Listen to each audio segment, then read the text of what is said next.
So if you're following the Tier 1 of Alliance War, the Masters level in Marvel Contest of Champions this season, you must have heard about this very war that we're going to be discussing today. This was the 11th war of the season between Savage Squad, SSx-1, and D69. And there's a lot to talk about here. It's one of the only videos where I'm actually showing the score ahead of time because I think most people know that we ended up winning this war. But I want to talk a little bit about why this war was so ridiculously insane and what was going on, what were the stakes, and how in some ways it really kind of shaped the brackets for how the Tier 1 situation was going to unfold this season. So long story short, I mean, I'm only going to say this in a factual way. I'm not going to be passing any judgment. But if you've ever heard of the term shells or shelling alliance or anything like that, well, D69 is one of those. They are essentially the same players that are in ISO 8A, very big rosters, very skilled players. I know some people over there and they can definitely compete. I'm sure they work hard because their accounts are pretty stacked as well. But the fact of the matter is they use an exploit in the system that currently Kabam does not punish, where they basically have two alliances, the D69 Alliance and the ISO 8A Alliance. They play an entire Alliance War season in one of them, and then, you know, some members or one member, I don't know exactly how it works, but some folks stay behind in the other one, and they intentionally lose wars so that the rating goes down to basically like just barely into Tier 1. They get like stone level war that season. So obviously nobody's there to collect rewards. They're just using like someone's alt account.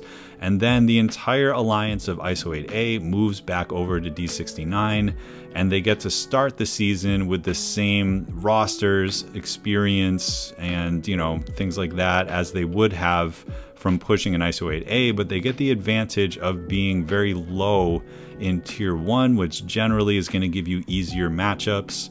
And this season in particular, D69 faced off against some Platinum 2, I believe, or possibly even Platinum 3 alliances, where the other side died 100 times or so. And, you know, the other people that were in the top 10 were not necessarily getting matchups like that, except for another alliance that was shelling in the same way.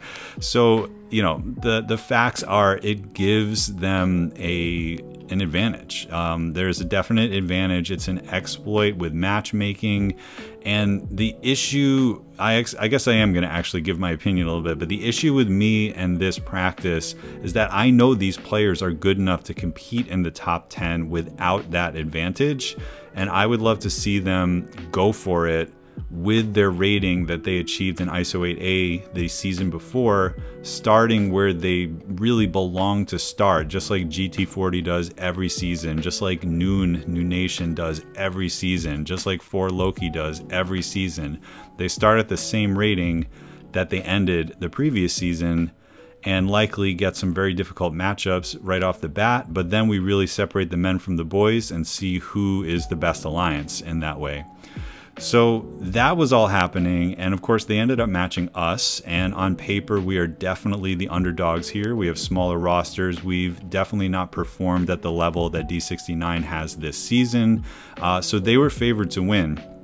But before the war even started, we completely dropped the ball. We did not set our 3 banned attackers for this war, and that is 100% on me as much as it is every officer in SSx. That should never fall on one person. We should all be checking all that kind of stuff, just like you make sure people place their defense and they're on the correct nodes and things like that.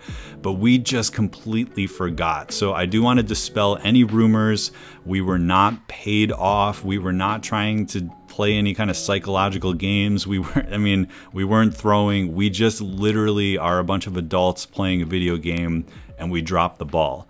So we were starting this war already as underdogs, and they were allowed to use Torch and Ghost and Apocalypse and Archangel and Quake and Hercules and Spider-Man 2099. Everybody, all the attackers that you would consider banning were able to be used on the rosters.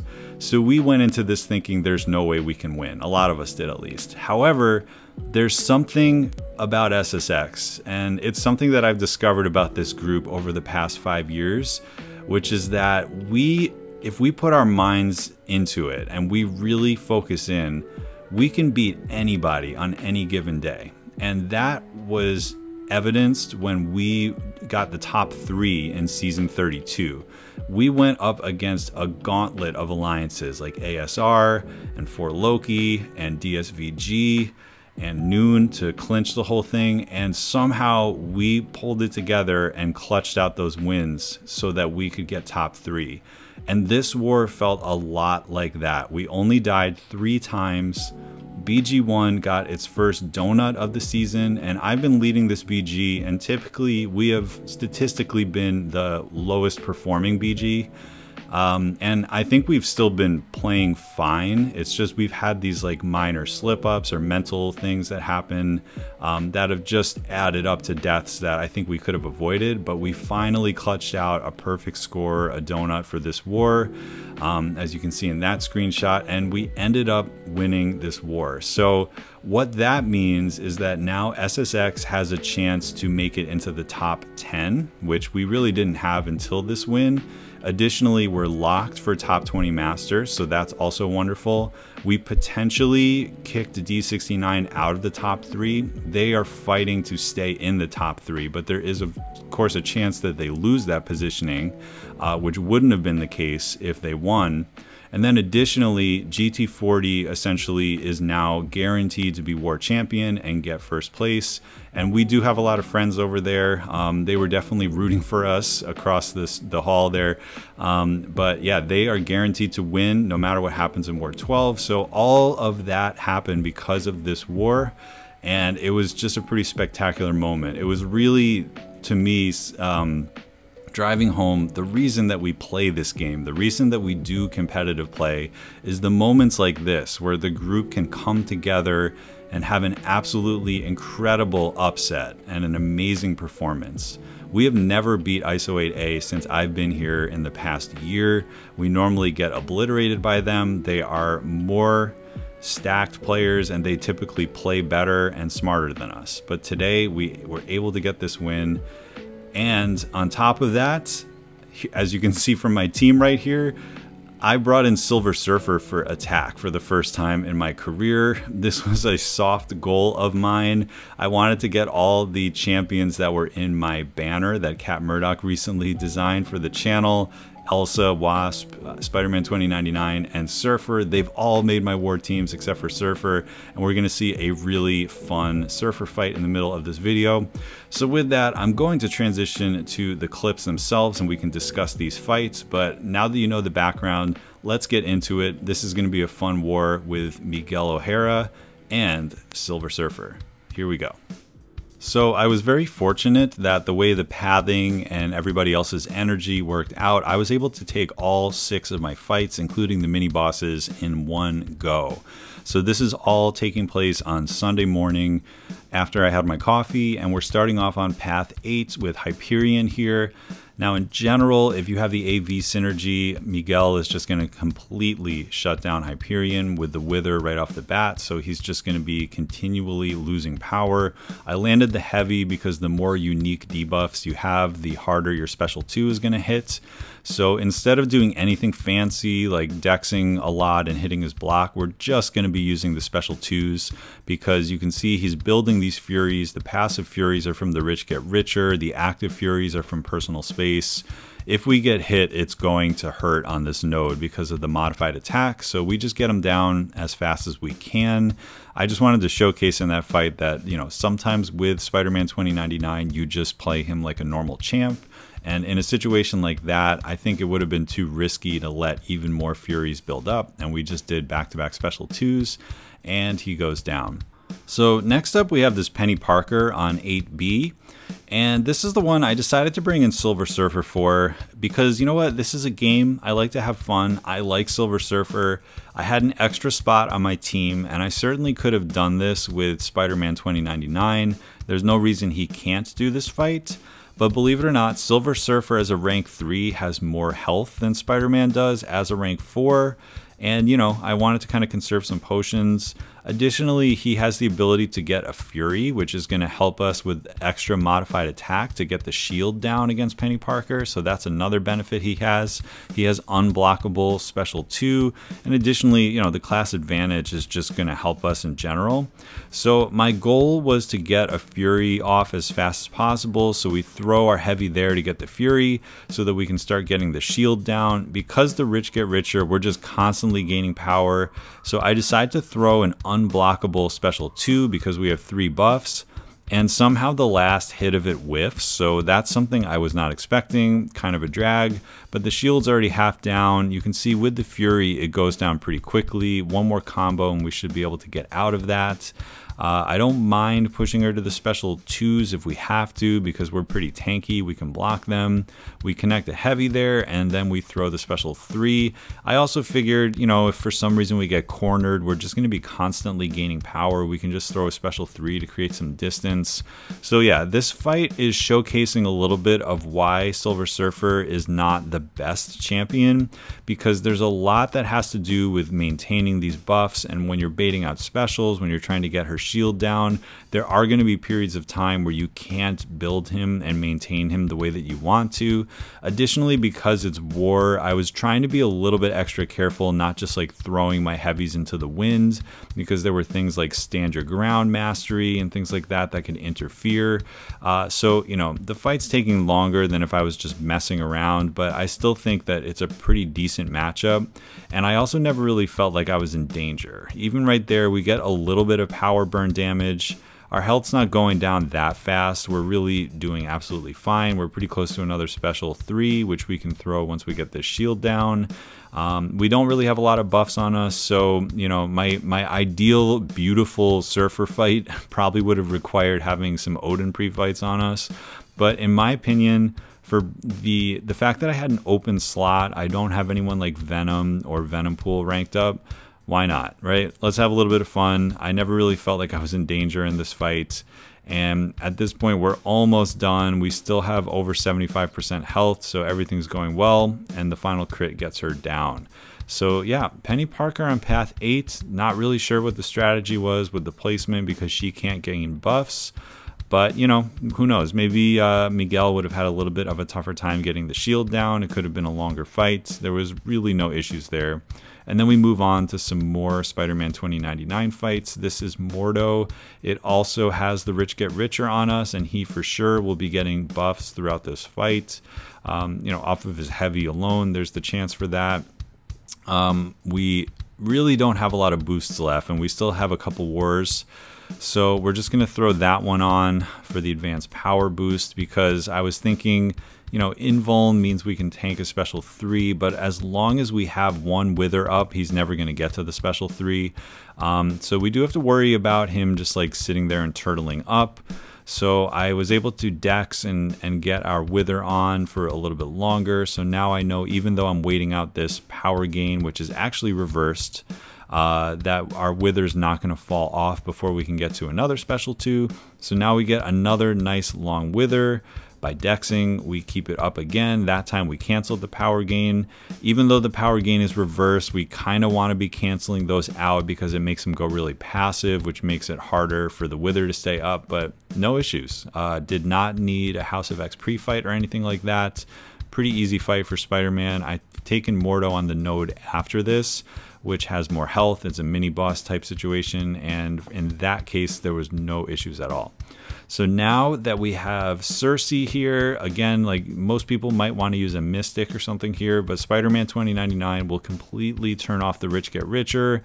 And in general, because the way you play him, you're not going to be hitting them too much. You're mostly going to be dexing and hitting block and stuff like that. It's going to be a pretty easy fight where there's a lot of damage per hit because we're not hitting her that much. So this one's going to be sort of the more standard style. We dex right out of the gate, trying to hit her block, but she's a little aggressive, so we get an intercept. Here we go. We're starting to get the ruptures up. I want to dex again to keep all of these up. That time it was too shallow, so we didn't get the dex. but she has not even gotten to 1 bar of power yet. We already have 12 ruptures. Now we're getting our way up. She's going to cross a bar of power soon. The wither is still strong. That time we hit her. The rupture burst does a ton of damage. It actually pushes her into glancing. We practiced these dexes, so the special one is not an issue. We're still working on our very first wither, and her power's getting reversed from the rich get richer. Stand your ground saves our butt there, which I always appreciate. It's a good mastery to put some points in, and 1 special 2 and she goes down. So yeah, very, very good counter there on that node. If they do have the buffs and you have your wither up, they're going to just be reversing their own power and become very not dangerous. So next up, there was a Mangog 54, but we sent magic this time so that I could give Spider-Man 2099 a little whirl on the right side of the mini-boss island. These are both fights that are somewhat meta placements, but I have never taken them this season. It was the first time I got to try them out, and I was looking at both of them, and I was like, I don't see any reason why Spider-Man can't do these 2 fights. So at this point in the war, the score was 4-3, and we only had about like 10 or so fights left, maybe somewhere between 10 and 15. So definitely pressure was on. These were the final 2 mini bosses before our Kingpin was going in for node 49 and the boss. And my only concern here, as you saw, I used my very, very last invulnerability boost of the war season. I might be able to get 1 back from the final one, but I just figured, hey, it's Mysterio. We could accidentally get ourselves stunned. He could heavy us out of nowhere. We want that invuln for Mysterio.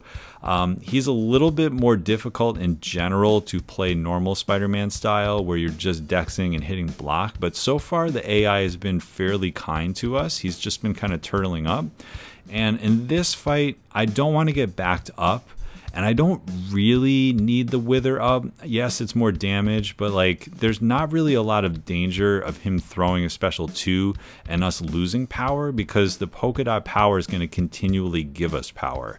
So even without hitting him, as we're baiting stuff out, the ruptures are just feeding us power. So the fact that there's a power drain, you know, it's draining us, but we're also gaining some of it back, and we can willpower heal off of the power drain a little bit. So in that sense, we don't have to worry about those annoying special 1s.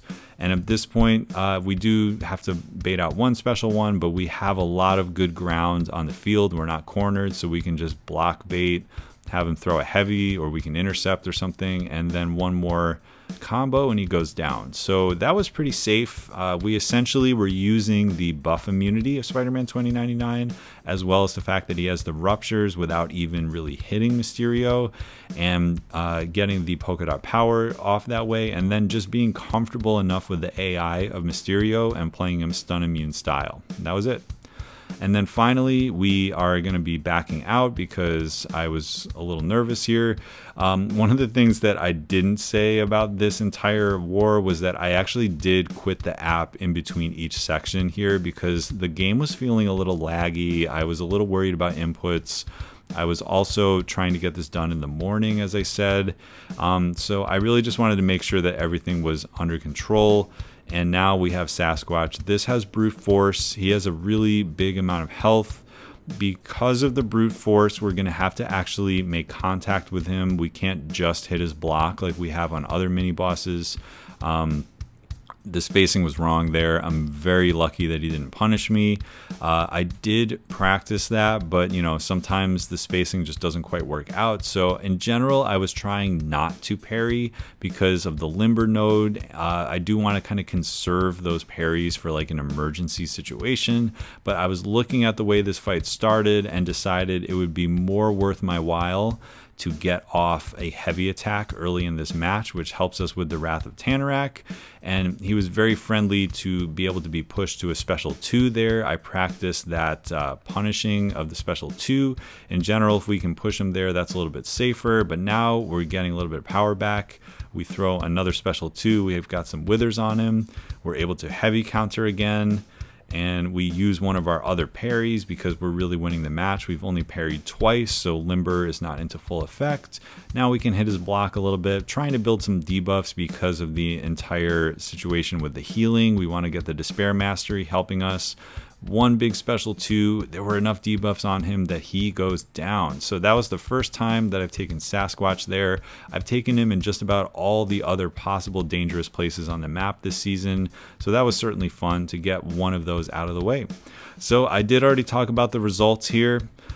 Just know I don't mean to throw any shade at anybody. I'm just kind of calling it how it is with the way shelling works in Tier 1 currently and how it does benefit the people that do it. So I would make a call out to Kabam that if you're seeing this, if you're seeing this shelling happen with alliances like we face today and some of the other ones in Tier 1, it's very clear. You can just look into the top 50 alliances on the board and some of them have the same name, or some of them are inactive for an entire season and then decide to be active again.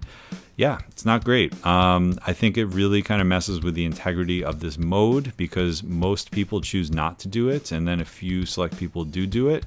But at the end of the day, this war video is not so much about that. It's more about how our alliance banded together and with our backs against the wall, looking at maybe getting shoved out of Masters, we as underdogs pulled off this win. It was a great win. It really shook up the standings for the way that Tier 1 is looking right now, and I couldn't be prouder of my battle group and all my teammates. So again, this is the reason why we play war, are the moments like this when we just feel that competitive edge and what it feels like to be a team and get the job done. So couldn't be happier.